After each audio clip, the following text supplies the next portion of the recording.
Watch Dogs is a brand new game experience well anchored in reality. We all live into a hyper-connected world. The next step is the concept of smart cities, a system that manages entire cities to solve complex problems. Traffic jams, war against crime, power management. This concept is real. In our game, we call it the CityOS program. CityOS is real. We should be able to see it, right? What we wanted to do was make the invisible visible, of course. In Watch Dogs, the entire city of Chicago is ruled by a system of data dedicated to citizens. But what about cities that are closer to us, like Berlin, London or Paris? Are they smart cities already? The answer is yes, definitely.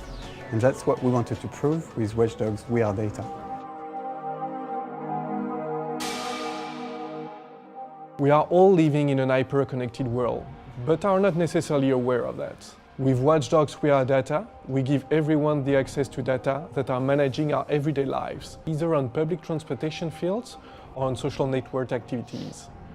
We want to empower people by making them realize what's currently happening with data in our lives.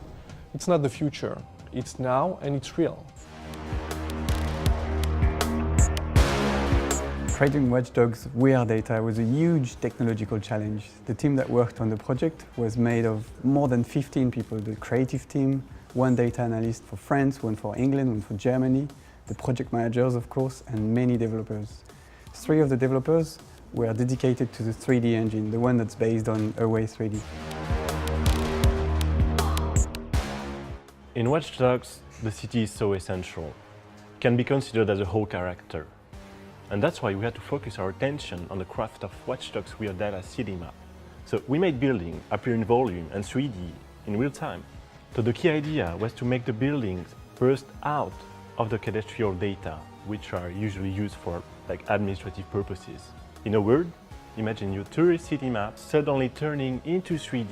And this is how we created a fully immersive environment without a single drop of 3D modeling.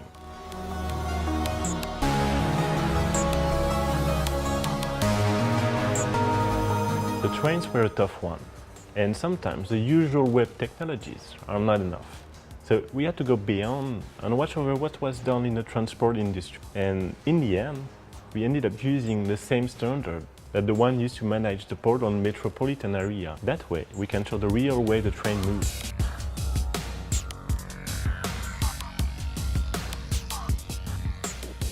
The last thing we wanted to do was to make a light version of Watch Dogs WeareData for mobile devices. So what we did is an even better one. Indeed, we added a bonus. When you go on the mobile sites, you're geolocated and you dive into the heart of the map, surrounded by data. And when you think about it, public data used to be so protected, so private. And now today, open data is not just a real trend, it's full of new opportunities like services, improving your day-to-day life, and it's all available now. The only question is, what's next? Control over public data? That just happens in video games, right?